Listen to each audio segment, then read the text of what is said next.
Hi friends, আজ 17ই August. তো আজকেও বেরিয়ে পড়লাম একটা স্বাধীনতা সংগ্রামের ইতিহাসের একটা পীঠস্থান আলিপুর সেন্ট্রাল জেল মিউজিয়ামে আমি এখন যাচ্ছি। দেখা যাক কী ব্লগ করতে পারি। তো এখান থেকে আমি এখন যাচ্ছি গীতাঞ্জলি মেট্রো স্টেশন। সেখান থেকে মেট্রো ধরে যাব যতীন দাস পার্ক। যতীন দাস পার্ক থেকে অটো করে সম্ভবত যাওয়া যায়। তো যাই হোক, যাই যতীন দাস পার্কে গিয়ে তারপর আমি আবার করবো। যতীন দাস পার্ক মেট্রো স্টপের গেট নাম্বার 6 মেট্রো স্টপের বাইরে এসে মুষলধারে বৃষ্টি, বেরোতেই পারছি না। এখান থেকে অটো করে যেতে হবে, কিন্তু এখান থেকে বেরোনোই যাচ্ছে না, মুষলধারে বৃষ্টি পড়ে। প্রায় আধ ঘন্টার ওপর দাঁড়িয়ে আছে।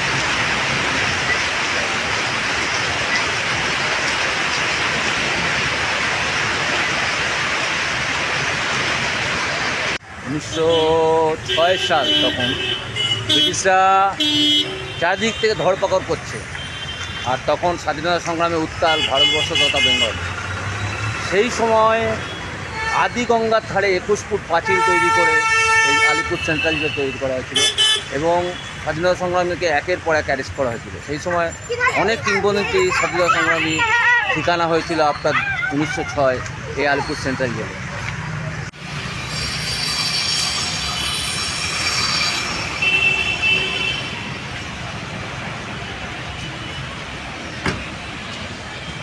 বৃষ্টি পড়েই যাচ্ছে।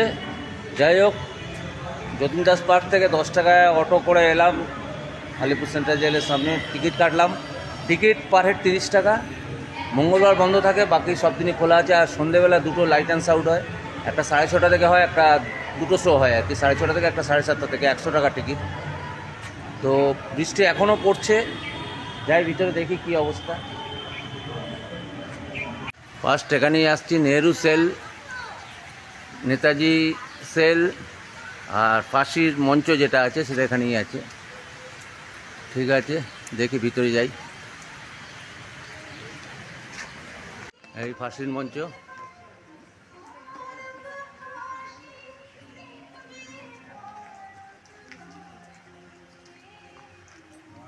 একবার বিদায় দে মা, ঘুরে আসি।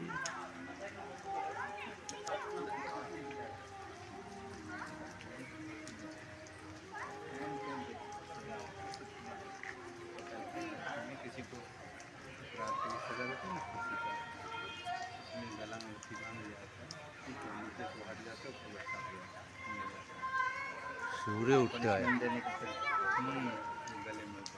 सैल्यूट वीर योद्धाদের।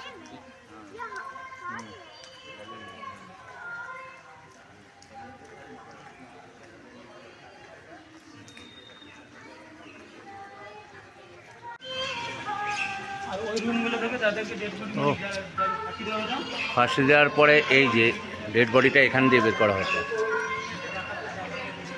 আর ওই যে হচ্ছে পোস্টমর্টম রুম যাচ্ছি। পোস্টমর্টম ডেড বডি এখান থেকে নিয়ে যাওয়ার পর ওখানে গিয়ে পোস্টমর্টম হতো, বা কেউ যদি ফাঁসির পরে বেঁচেও থাকতো ওখানে হাতের শিরা কেটে দেওয়া হতো।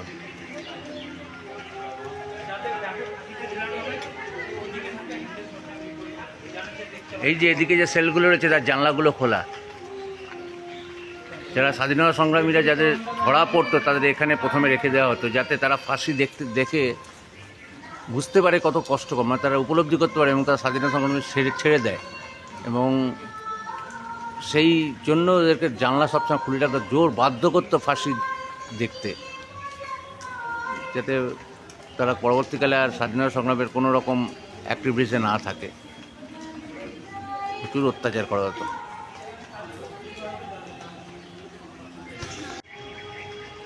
10ই নভেম্বর 1908 প্রথম এখানে ফাঁসি হয় কানাইলাল দত্ত, আর লাস্ট ফাঁসি হয় 2004 সালে ধনঞ্জয় চ্যাটার্জি। তারপর এখানে কোনো ফাঁসি হয়নি।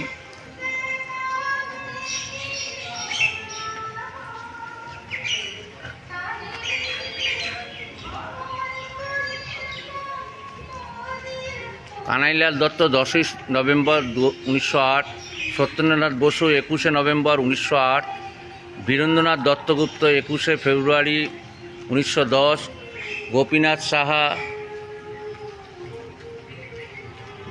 1 March 1924, Pramod Ranjan Chowdhury 28 September 1926, Ananta Hari Mitra 28 September 1926, Dinen Gupta 7 July 1931, Ramkrishna Biswas 2 March 1932, Dinesh Majumdar 9 June 1934, Charuchandra Basu 19 March 1909।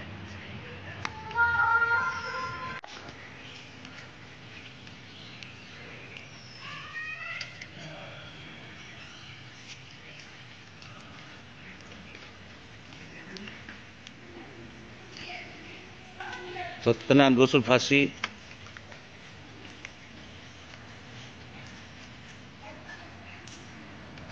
Dinesh গুপ্তর ফাঁসি,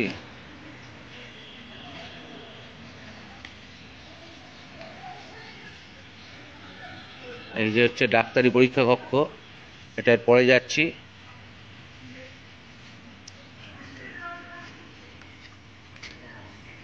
এই যে ফাঁসির মঞ্চের মুখোমে বাড়িতে কয়েদিদের রাখা হতো যাতে তারা সহবন্দীদের ফাঁসি কাটে ঝোলানো দেখতে পায় ও এইভাবে দৃষ্টান্তমূলক শাস্তির নজির তৈরি হয়। মনে করা হয় শাসকদের আরও অভিপ্রায় ছিল এই বাড়িটিতে বন্দি বিপ্লবীদের এভাবে সহবাস শেখানো, এ যাবৎ গোপন রাখা তথ্য ফাঁস করে দিতে উৎসাহ দেওয়া।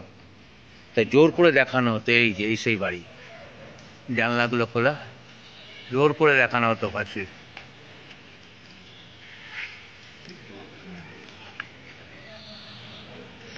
ডাক্তারি পরীক্ষা কেন্দ্র, ফাঁসির আগে বিশেষ করে ফাঁসির পরে লাশের ডাক্তারি পরীক্ষা করা হতো এই ঘরে, যেখানে চিকিৎসকরা ফাঁসি কাটে ঝোলানো ব্যক্তির লাশ পরীক্ষা করে তাকে মৃত বলে ঘোষণা করতেন এবং প্রয়োজন হলে লাশের ময়না তদন্ত করতেন।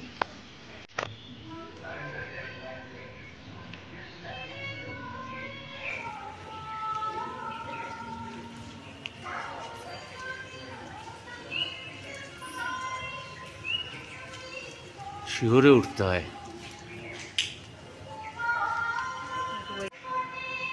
এই ডেড বডির পরে এখানেই ফাঁসির পরে ডেড বডি এখানেই রাখা হতো। যদি কেউ বেঁচে থাকতো তাদের হাতের শিরা কেটে দেওয়া হতো, আর মরে যাওয়ার পরে এখানে পোস্টমর্টম করা হতো। আর রক্ত এখান দিয়ে বয়ে যেত, এই নালি দিয়ে রক্ত বয়ে যেত।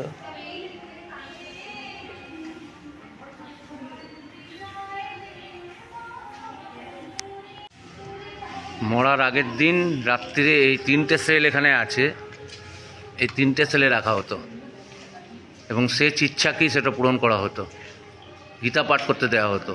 এই যে একটা সেল,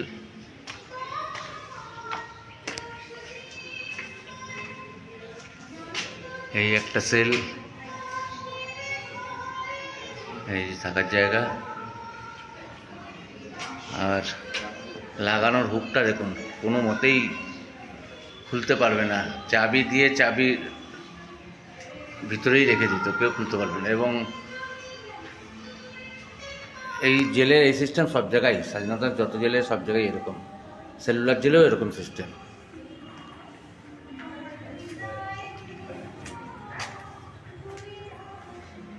দীনেশ গুপ্ত 1911-1931, এখানেই ফাঁসির লাস্ট মরার আগের দিন এখানেই সেলে ছিলেন।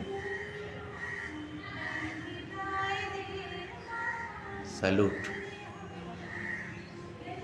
ও মা তাদের নিয়ে ঘর করিস, মা মোদের করিস দাসী, একবার বিদায় দে মা ঘুরে আসি। রাইটার্স বিল্ডিং আক্রমণ এবং inspector general lieutenant colonel N.S. Simpson হত্যার দায়ে মল্লিকার্জুন জন্য দীনেন গুপ্তকে 1911 থেকে 1931 মৃত্যুদণ্ডে দণ্ডিত করা হয়। তিনি তার কুখ্যাত কুঠুরি থেকে আত্মীয় পরিজনের 92টি চিঠি লিখেছিলেন। এখান থেকে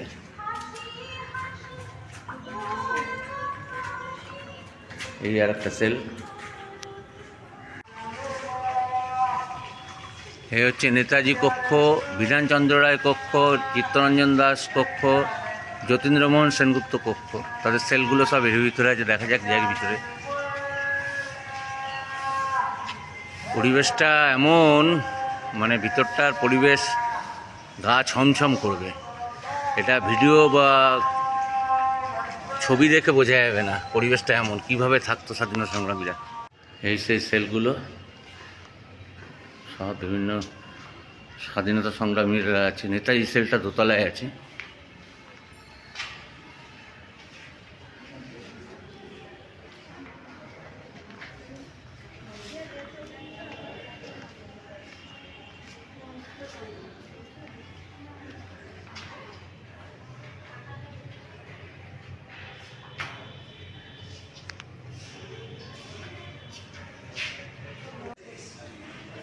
এই হলো বিধানচন্দ্র রায় কারাক্ষেত্র।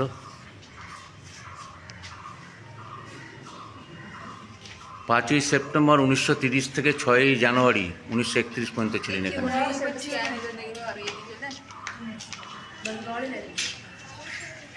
পশ্চিমবঙ্গের প্রথম মুখ্যমন্ত্রী ছিলেন তিনি।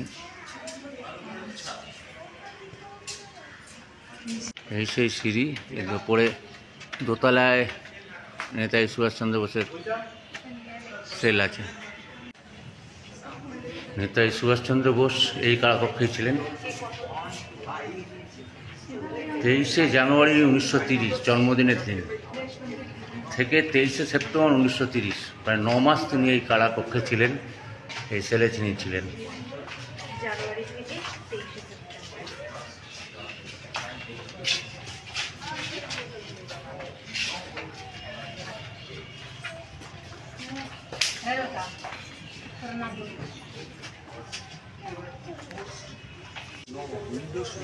এই চিত্তরঞ্জন দাস, তিনি ছিলেন এই সেলে। 14ই ফেব্রুয়ারি 1922 থেকে 9ই আগস্ট 1922 পর্যন্ত এই সেলে ছিলেন।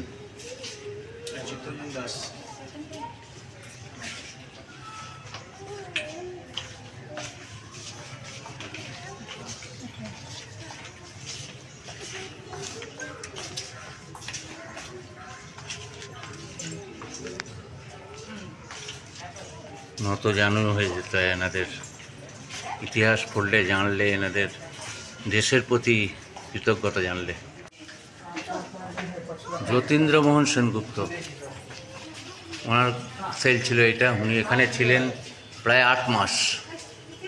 22শে অক্টোবর 1932 থেকে 5ই জুন 1933 পর্যন্ত 8 মাস উনি এই কারাকক্ষে ছিলেন।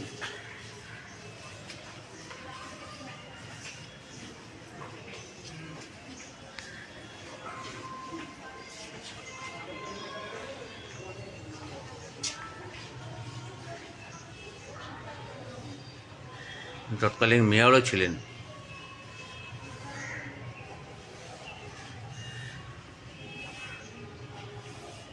এই হচ্ছে নেহেরু কক্ষ, যাই ভিতরে দেখি।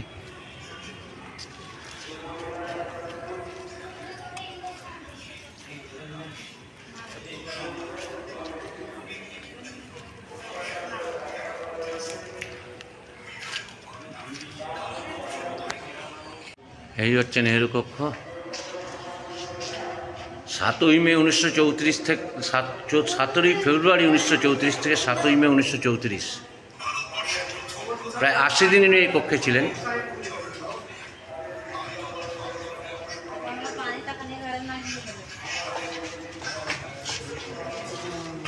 প্রথম প্রধানমন্ত্রী জওয়াহরলাল নেহরু আইন অমান্য আন্দোলন অংশগ্রহণের জন্য 1934 সালের 7ই ফেব্রুয়ারি থেকে 7ই মে 80 দিন এই ভবনের এই কক্ষে ছিলেন।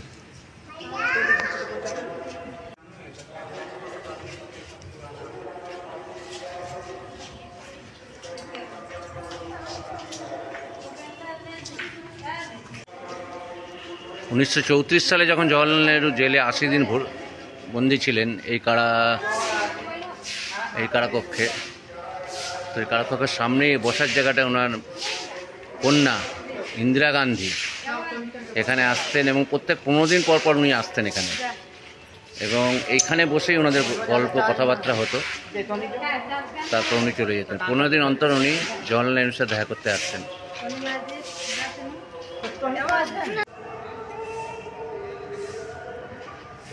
সাধারণ কক্ষ,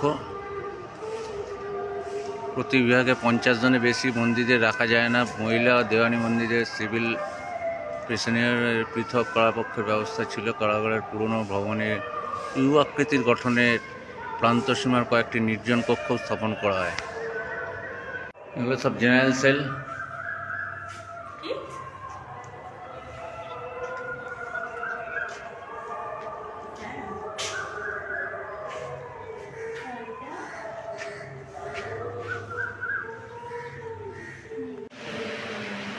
এটা হচ্ছে ওয়াচ টাওয়ারের উপরটা। আসলে এখানেই সব জানলাগুলো ছিল, এখান থেকে পুরো জেলটাকে ফলো করতো। এখন সমস্ত জেলবন্দিরা কীভাবে থাকতো, তার জীবন কেমনভাবে থাকতো, কী কাজ করতো, সেগুলো মডেল করে রাখা আছে। এই যে বস্তার ড্রেস, এই বস্তার ড্রেস পরতে দিত।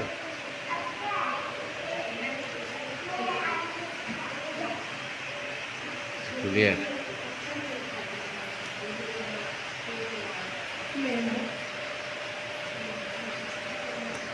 যে ওয়াচ টাওয়ারটা,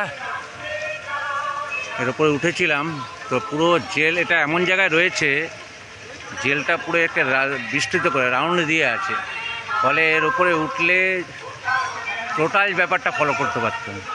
সেলুলার জেলও এরকম টাইপের। সেলুলার জেল চারিদিকে 5টা বোধহয় ছিল, এখন 3টে আছে।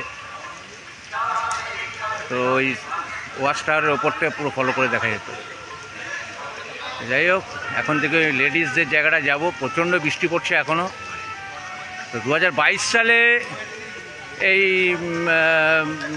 মিউজিয়ামটা, হালিপুর সেন্ট্রাল মিউজিয়ামটা 2022 সালে ছিল। তার আগে অবধি যারা ছিল জেলে বন্দি, তাদেরকে ম্যাক্সিমাম বারুইপুর জেলে নিয়ে গেছে, কিছু প্রেসিডেন্সি জেলে নিয়ে গেছে। এখন এই জেল টোটালি ফাঁকা, কোনো কয়েদি এই জেলে নেই। বৃষ্টি পড়েই যাচ্ছে।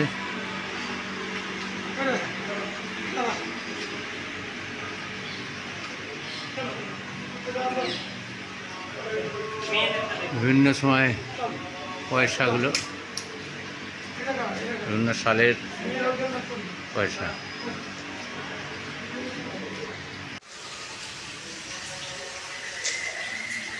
পূর্ব মুক্তি।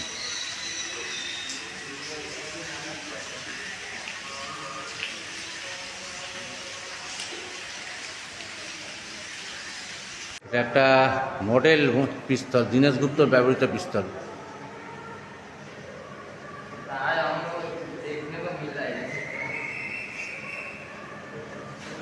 তো দোতলায় উঠবো, দেখি।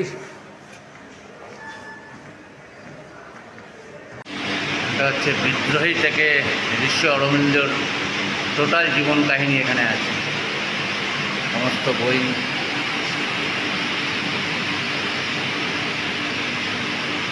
টাইম হয়ে গেছে, বৃষ্টি পড়ছে, বেরোতে পারছি। মাস্টারদা সূর্য সেন, হ্যাঁ সরি, ক্ষুদিরাম বসু।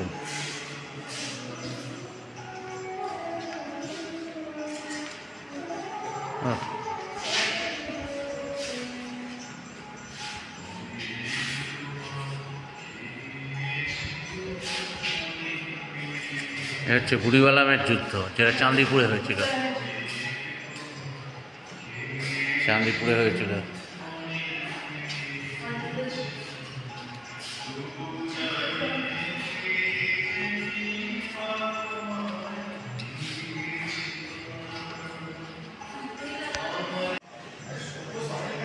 এগুলো হচ্ছে ভারতের মুক্তি সংগ্রামে বাংলা। বাংলায় কারা কারা ছিলেন? রাজা রামমোহন রায়, ঈশ্বরচন্দ্র বিদ্যাসাগর, সাঁওতাল বিদ্রোহ।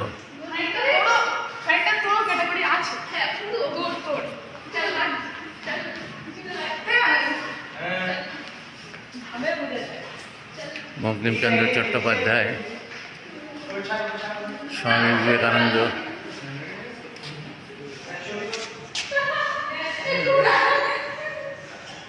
এটা হচ্ছে ঐতিহাসিক কারাকক্ষ। এই শতাব্দী প্রাচীন কারাকক্ষটি বিনা সংস্কারে রাখা হয়েছে স্মৃতির জন্য। ব্রিটিশ কারাগার ব্যবস্থা কেমন ছিল সেটা সবাইকে বোঝানোর জন্য। চলুন দেখা যাক ভিতরটা কী আছে। বিল্ডিংটা যাওয়া হলো না, 6টা বেজে গেছে। এটা ইংরেজ আমলে যেরকম ছিল ঠিক কোনো মডিফাইড করা হয়নি, সেরকমই আছে, কিন্তু এখন আর যাওয়া যাবে না, বৃষ্টি পড়ছে, পুরো গা ছমছম করা পরিবেশ। এখানে একজনের মুখে এখানকার কিছু গল্প শুনছিলাম, সত্যি গা ছমছম করে। যাই হোক, ওনাকে পেয়েছি, উনি এখানকার যা কারেন্টও চলে গেল, তো উনি কিছু আমাদের জানতে চাই আর কি এই মিউজিয়াম সম্বন্ধে, আমাদের খুব কৌতূহল। আমার নাম হচ্ছে নবকুমার সরকার। আচ্ছা, আমি এখানে 28 মাস রানিং রয়েছি। আমি এক টাইমে ফ্রিডম ফাইটারদের সাথে এখানে ঘুরে গেছি 15-16 বছর আগে। হ্যাঁ, তবে এখানে আপনি এই 30 টাকার মাধ্যমে যে জেলের মধ্যে আসছেন, জেল কি জিনিস আগে আপনারা হয়তো বুঝতে পারতেন না। এখন এই 30 টাকার ব্যবধানে আপনি জেলটা কি জিনিস দেখতে পাচ্ছেন, বুঝতে পারছেন। একদম একদম সমস্ত জায়গায় সেলগুলো দেখতে পাচ্ছেন। তবে আমাদের এখানে অনেক ফ্রিডম ফাইটাররা তাদের প্রাণ বিসর্জন দিয়েছেন এই ফাঁসির মঞ্চে, এবং ব্রিটিশ শাসকরা অনেক অত্যাচার করে অনেককে এমন টর্চার করে যে তারা সেলের মধ্যেই মারা গেছে। এই আপনার তাঁতকল বলে একটা জায়গা আছে, তার পাশেই একটা ওয়াল আছে, দেখবেন ওখানে একটা মানে সুড়ঙ্গ ছিল আন্ডারগ্রাউন্ড, ওইখান থেকে অনেকের বডি ওখান থেকে ভাসিয়ে দিত জলের মধ্যে। আচ্ছা আচ্ছা, ঠিক আছে। আচ্ছা, এই যে রুমটা, এই যে ইনোভেট, এটাকে মডিফাইড করা হয়নি, এই রুমটা কি নাকি 4 থেকে অ্যাজ ইট ইজ আছে রুমটা। হ্যাঁ, এখানে 4 জন। এখানটা একটা শুনেছিলাম যে 4 জন মানে কম্বল জড়িয়ে সুসাইড করেছিল। আচ্ছা, এটাকে অনেকদিন আগে, স্বাধীনতার আগে? অনেকদিন আগে। আচ্ছা, তো সেই থেকেই মানে ব্রিটিশ পিরিয়ড থেকে অ্যাজ ইট ইজ রাখা ছিল। এটা আর ইয়ে করা, মডিফাইড করা হয়নি? রিনোভেট হয়নি। আচ্ছা আচ্ছা আচ্ছা, তো এটা যাওয়া হয়নি আমাদের আজকে টাইম হয়ে গেছে। টাইম হয়ে গেছে, অন্যদিন যাবেন একদিন নিশ্চয়ই, পরে কখনো এলে যাব। আর ওর ভিতরে বোধহয় মানে ইয়ে থাকাকালীন, মানে জেলে থাকাকালীন কী কী কাজ করতো ডেলি লাইফে, সেগুলো ওই জায়গাটাই আছে নাকি? হ্যাঁ, ওই জায়গাটাই আছে। আর তাঁত ফাঁত যেগুলো, সেগুলো কোথায়? ওটা হচ্ছে তাঁতকল। সোজা গিয়ে ওয়াশ টাওয়ার আছে, ওয়াশ টাওয়ারের পাশেই রাইট সাইডে একটা মানে আমাদের টয়লেট বাথরুম আছে, ওইখানটায় তাঁতকলটা। ওটাও যাওয়া হয়নি আসলে। আমার এই পুলিশ ইয়েটায় প্রচুর টাইম চলে গেছে, ওখানে আমি খুঁটিয়ে করে দেখছি। পুলিশ মিউজিয়াম, পুলিশ মিউজিয়াম মানে আমাদের সব বিপ্লবীদের কাছ থেকে যে সমস্ত পাওয়া গেছে অস্ত্রগুলো। 1800 সালে 1928 থ্যাংক ইউ দাদা, ভালো লাগলো। ওয়েলকাম। হ্যাঁ, ঠিক আছে।